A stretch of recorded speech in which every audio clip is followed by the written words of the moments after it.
Olá, querido irmão, querida irmã, este é o programa Tesouro da Igreja. Eu, Luiz Carlos, juntamente com você, estamos aqui dando continuidade aos nossos estudos sobre a carta encíclica Veritatis Splendor, o esplendor da verdade do Papa São João Paulo II.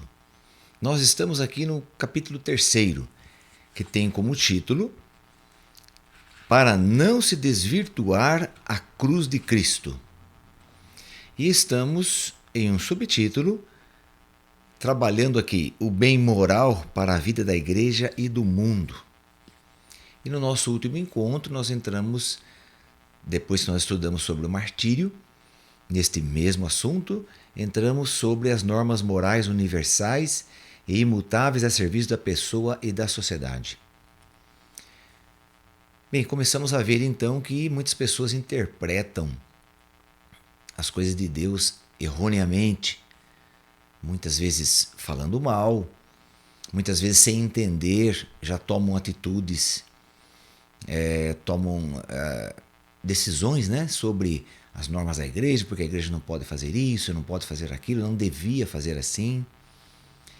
Então, nessa situação aqui que nós estamos estudando, estamos vendo que a doutrina da igreja, que eu já disse que a doutrina de Cristo é a mesma, ela tem que defender esta doutrina. A igreja tem que defender a doutrina, porque ela é mãe e mestra. E sendo mãe e mestra, ela tem que cuidar com amor, porque é mãe, mas tem que ensinar também toda a verdade. Então não pode uma mãe que começa a passar a mão, né, sobre a criança e dizer, olha, tudo bem, você fez isso, mas tudo bem. Bem, aquela criança vai crescer então uma criança sem noção, uma criança sem parâmetros. Então a mãe, por exemplo, que admite tudo, a mãe, quando eu digo, porque aqui está falando da mãe igreja, né? Mas claro, a mãe e o pai da criança, quando eles vão admitindo o que a criança faz e, como estava dizendo, né, aceitando, passando a mão por cima, dizendo que tá bom assim, não coloca regras, não coloca regras principalmente negativas, né? Não faça isso, não faça aquilo, isso não pode, e vai permitindo então uma mãe e um pai permissionários, permitivos, né? Vão permitindo as coisas. A igreja e a mãe de uma criança é a mesma coisa, tem que ensinar o que é verdade. Não pode ficar querendo dizer que tudo que ela fizer está bom, damos um jeitinho de arrumar depois. Então a criança faz alguma coisa. Então essa criança vai crescer uma criança manhosa, birrenta, insuportável na verdade, porque ela acha que tudo ela pode fazer. Tudo o pai dela e a mãe aceitaram, então as pessoas também têm que aceitar. Então você imagina uma criança dessa daí na sociedade, no local de trabalho, numa escola. Como que vai ser isso? Como que vai ser os seus comportamentos? Serão as outras crianças não suportarão ficar ao lado desta criança, que uma criança mimada, uma criança que o pai e a mãe fazia tudo o que queria. Não colocava regras, não impunha regras. Então, muita gente diz, aqui nesse ponto, né, que nós lemos no nosso último encontro, que a igreja ela é muito intransigente e que estaria em contraste tudo que ela faz, né, com o sentido materno da igreja. Quer dizer, como mãe da igreja, então a igreja tinha que aceitar as coisas que as pessoas fazem e não ficar colocando imposições, determinações e tudo mais. Então, nesse sentido aqui, que as pessoas falam contra a igreja. Por exemplo, na igreja escasseia a compreensão e a compaixão. Então dizem, né, que na igreja escasseia, quer dizer que não tem a compreensão e a compaixão. A igreja existe para amar, não é? Os padres estão aí para amar as pessoas, para ensinar o que é correto. Isso sim é amar. Você ensinar o que é certo. você corrigir a pessoa. Quando a pessoa está em um comportamento inadequado, então o sacerdote tem que corrigir aquela pessoa que está ali na igreja. Isso sim, mas não ir permitindo as coisas. Então, é nesse sentido que a igreja, ela é mãe e mestra. E ela nunca pode esconder as suas exigências de radicalidade e de perfeição. Cristo sempre foi bem radical. Ele nunca ficou apaziguando as situações. Não, ele sempre foi firme. Sempre foi. Nunca nós vimos aqui no Evangelho Cristo admitir alguma coisa que pudesse dar um outro sentido, que pudesse abençoar um pecado, que pudesse acolher um pecado. Não, ele nunca fez isso. Ele sempre foi bem radical. Exemplo disso lá em João 6, quando ele vai falar do corpo e sangue dele. Ele começa a dizer: quem come minha carne e bebe meu sangue tem a vida eterna. Então minha carne é verdadeiramente comida. O meu sangue é verdadeiramente bebida. Então quem come a minha carne entrarão no céu. O que diz ali em João 6? Que muitos, olha aqui a quantidade, muitos que acompanhavam Jesus até então, deixaram de acompanhar Jesus. Nunca mais voltaram a ouvir Jesus, a estar com ele, etc. Muitos o abandonaram. Aí diz a palavra, em João 6, que ele olhou para os 12 que ele escolheu e disse: e vocês querem ir embora também? Como se diz, né? A porta está aberta. Aí São Pedro fala: mas Senhor, a quem iremos nós? Só tu tens palavras de vida eterna. Veja que resposta concisa, que resposta com propriedade daquele que acredita em Jesus Cristo. Então assim deve ser você, assim deve ser eu. Pessoas decididas por Jesus, decididas pela igreja, decididas pela instrução da igreja, pela catequese, pela doutrina da igreja, que é a doutrina de Cristo. Não podemos, de forma alguma, sermos condescendentes com as coisas erradas. Por exemplo, Jesus podia ter chamado aquelas pessoas que estavam indo embora e dizer: olha, volta aqui, não foi bem isso que eu quis dizer, e tentar enrolar ali, dar alguma outra solução. Não, Jesus deixou eles irem embora, deixou. Liberdade total. Assim como o filho pródigo, o que o pai fez? Ele pediu a herança, não é isso? Pedindo a herança, ele pediu a morte do pai. Porque a herança só se recebe depois que morre o pai. Mesmo assim, ele deu o dinheiro e o menino gastou do jeito que quis. Então, aí está. O Senhor, ele dá essa liberdade para você escolher. Então, nesse sentido, sim, a igreja, ela interpreta a norma moral, que é o que nós estamos estudando neste documento, interpreta a norma moral, que são os 10 mandamentos, e consequentemente todos os atributos a ele relacionados, né? No caso de comportamentos, de atitudes, de ações, de respostas, de convivência, de relacionamentos. Então tudo isso, claro que a igreja, mediante os 10 mandamentos, ensina a verdade. Então a igreja nunca pode sair dessa verdade. Para isso, existe um dom, que é um dogma, é um dom do Espírito Santo, mas também já foi dogmatizado este dom, é o dom da infalibilidade papal. O que é este dom da infalibilidade papal? Que enquanto o Papa está reunido com seu colégio apostólico, quem que faz parte desse colégio apostólico? Todos os bispos do mundo inteiro, porque os bispos são os apóstolos. Então, enquanto o Papa está reunido com com o seu colégio apostólico, que são os seus bispos, e vão tratar de doutrina e de normas morais, então, nesses dois pontos, doutrina e norma moral, a Igreja nunca errou, não erra e jamais errará, porque o Espírito Santo não permite. Por isso que é o dom da infalibilidade. Então, nesse momento, o Papa com o Colégio Apostólico é infalível em questões de doutrina e de moral.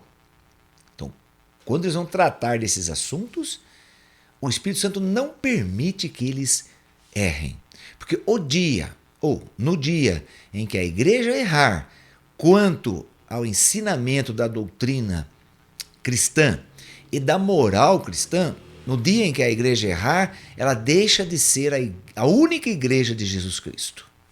Ela deixa de ser. Ela será extinta. Ela não tem mais por que existir.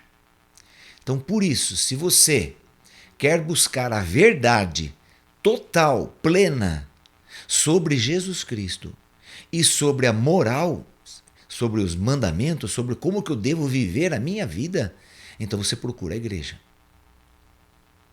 Porque a igreja ensina somente a verdade. E ela não pode ensinar a mentira. Não pode. Ela é proibida, vamos dizer assim, pelo Espírito Santo. O Espírito Santo protege a igreja, como se fosse um escudo.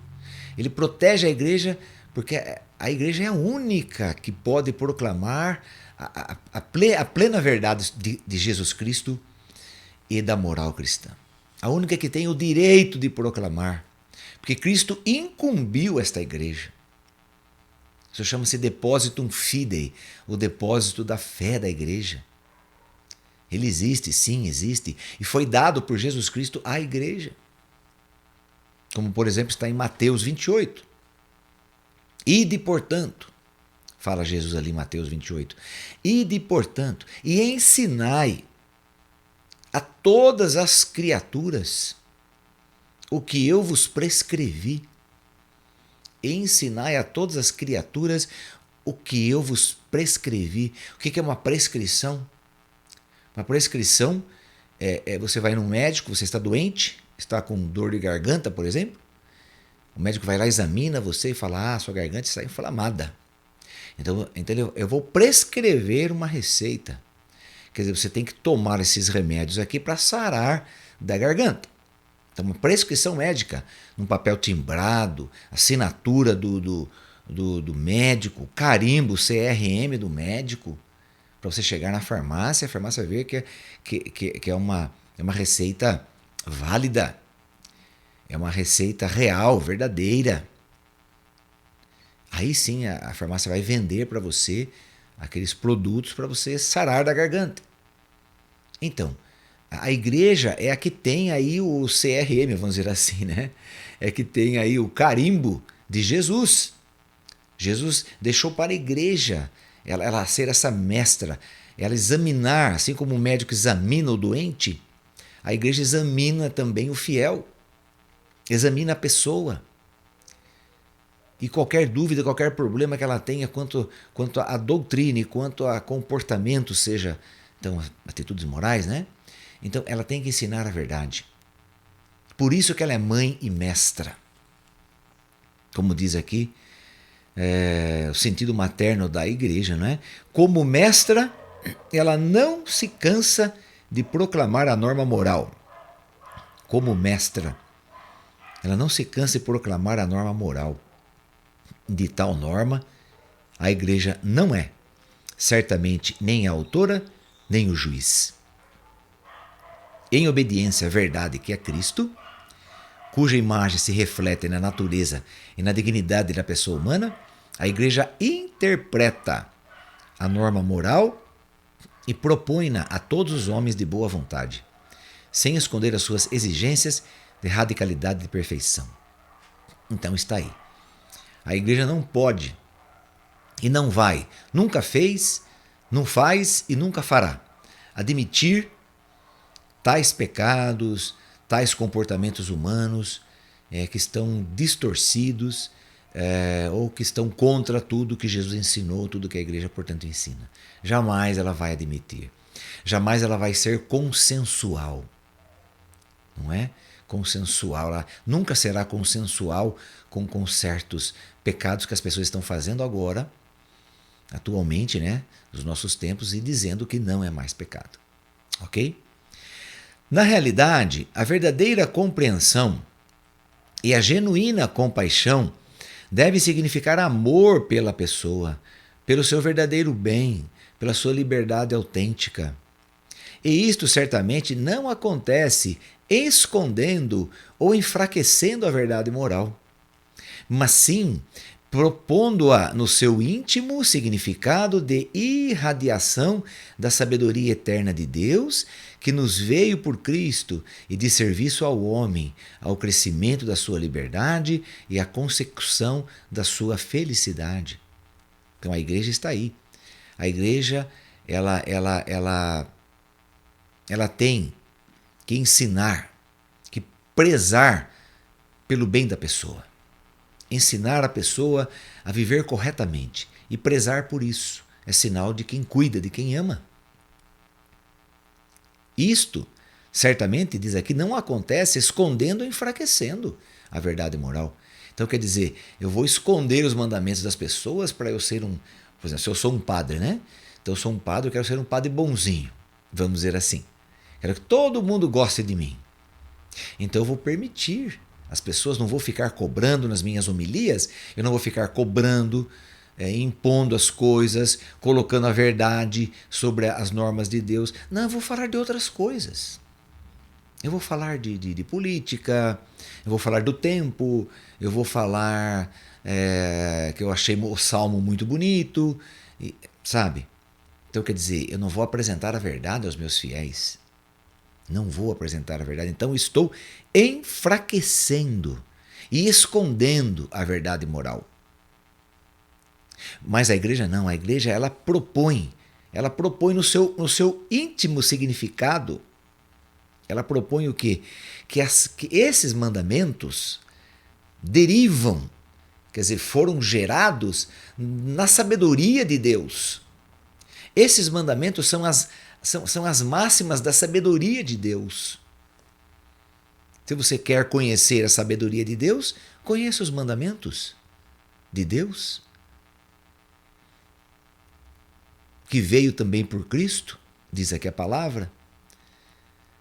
E você ensinando todos os seus fiéis, né, o sacerdote no caso, ensinando os seus fiéis a observarem a moral legítima que veio de Deus, ele vai fazendo esses fiéis crescerem na graça, na vida da graça, crescerem, subirem degraus na vida da graça, subirem degraus na busca pela santidade.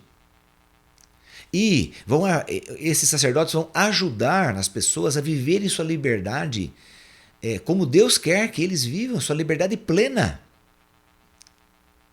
E você vivendo, os fiéis vivendo a liberdade plena, encontrarão a felicidade.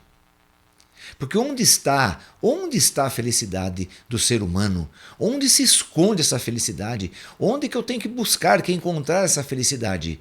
Quando eu me satisfaço e me entrego na lei de Deus.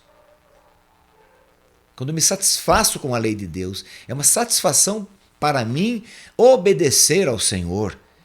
Então, é uma satisfação obedecer ao Senhor, aí estou usando da minha liberdade plena.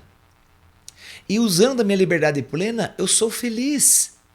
Eu encontrarei a felicidade que eu tanto procurava.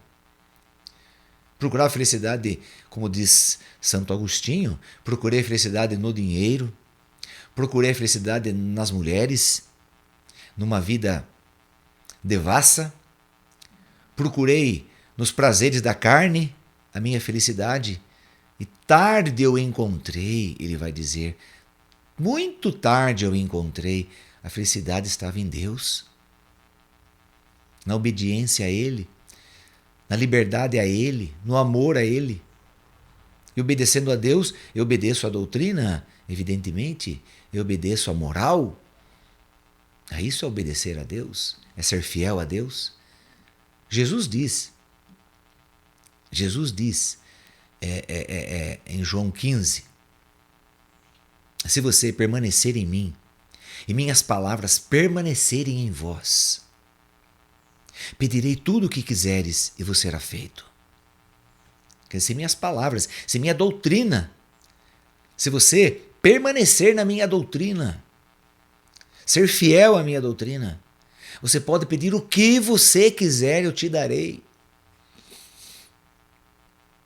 Entende isso, meu irmão, minha irmã? Eu, Luiz Carlos, entendo isso, estou entendendo isso também. Então, se eu e você, vivemos a palavra de Deus radicalmente em tudo que Ele ensina, na sua doutrina e na sua moral, se nós vivermos isso e amarmos e sentirmos satisfação de cumprir isso, então sim, o que nós pedirmos ao Senhor, Ele nos fará. Não tem nada que nos impeça. Se nós chegarmos nesse ponto, não tem nada que nos impeça, não há nada que impeça do Senhor nos atender. Assim como os santos que as pessoas procuravam eles para receberem curas, para milagres, receberem aconselhamentos e saíam curados, saíam perdoados, saíam amados, libertos. Por quê? Porque esses santos viviam a palavra de Deus e viveram, a palavra de Deus e viveram as normas de Deus, como ele ensinou, como a igreja é mãe e mestre ensina. Ao mesmo tempo, a apresentação clara e vigorosa da verdade moral jamais pode prescindir de um profundo e sincero respeito, animado por um amor paciente e confiante, de que o homem sempre necessita na sua caminhada moral, tornada com frequência cansativa pelas dificuldades, debilidades e situações dolorosas. Então, quer dizer, nessa vivência sua, nessa busca sua, jamais pode prescindir, quer dizer, você jamais pode deixar de lado um profundo e sincero respeito pelas coisas de Deus. Um profundo e sincero respeito. Jamais você pode prescindir disso. Deixar de lado, fazer de conta que não existe. Jamais você pode. Você tem que ter um profundo e sincero respeito pelas coisas de Deus, animado. Quer dizer, você ser animado por um amor paciente e confiante de que você, embora na sua vida, na sua rotina, no seu dia a dia, você enfrente coisas cansativas, dificuldades, debilidades, situações dolorosas, você sempre vai ser respaldado pela doutrina, pela moral, pela igreja, por Jesus Cristo, pelo Espírito Santo, pelo Pai. Você encontrará sempre respaldo, sempre. Então aí está, querido irmão, querida irmã. Devemos viver a verdade de Cristo. Se nós quisermos ser felizes, se nós quisermos ir para o céu, se nós quisermos alcançar a vida eterna, então temos que acreditar no que a Santa Igreja ensina, no que ela nos propõe como vivência. Vivência na casa, na família, com os amigos, na igreja, fora da igreja, numa festa, onde você estiver. Ela propõe a verdade. Se você quer viver, então você encontrará sim a felicidade, a vida eterna e encontrará a sua plenitude, a sua alegria total. Ok, querido irmão, querida irmã? Vamos encerrando aqui por hoje, então, fazendo a oração a Nossa Senhora. Ó Maria, Mãe de Misericórdia, velai sobre todos, para não se desvirtuar a cruz de Cristo, para que o homem não se extravie do caminho do bem, nem perca a consciência do pecado, mas cresça na esperança em Deus, rico de misericórdia, cumpra livremente as boas obras por Ele de antemão preparadas, e toda a sua vida seja assim, para louvor da sua glória. Que o Senhor nos abençoe, em nome do Pai, do Filho e do Espírito Santo. Amém. E até o nosso próximo programa, se Deus quiser.